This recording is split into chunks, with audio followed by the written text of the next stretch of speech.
The Indian diaspora is killing us. Okay, they are. Not literally. Not literally, but and it maybe in a good way, but killing us in terms of competition. Okay, people are traveling from India to all different countries all throughout the world, and they are more successful than the general population.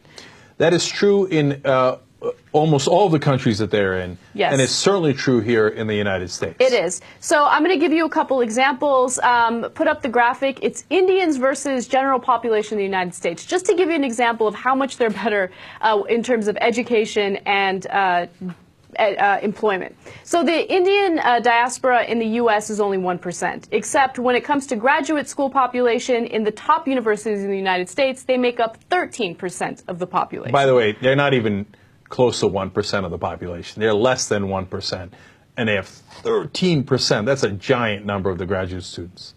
In the United States, 67% of Indians have bachelor's degrees. Now compare that to 28% of the general population in the United States. Beating you with a whooping stick. The average household income for Indians is $90,000, whereas the average household income for the general population in the U.S. is $50,000. That is a giant, giant difference. What to do? You take them out of the office and hit them with a stick a couple times. They will do.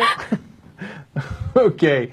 Now, look, we're giving you those numbers, one, because they're true, and it's a news story. Two, because it's not because the South Asians are a better race or anything like that. When you go to India, some of the numbers are disastrous. 40% of the population lives for $1.25 a day or less, okay? And their life expectancy in Mumbai is 56 years old. It's disastrous. It's obviously not genetic. It's not a race thing. It's not any of that. It's that in the diaspora, in the Indian community, there is this work ethic. There's an expectation of going to school and doing exceedingly well.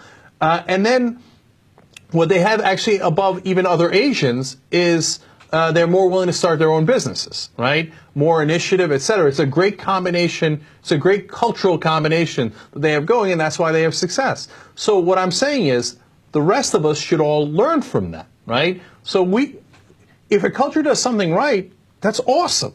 We should, adapt that and have everybody do it, right? So Asians should be more willing, other Asians should be more willing to start their own businesses, as an example, right?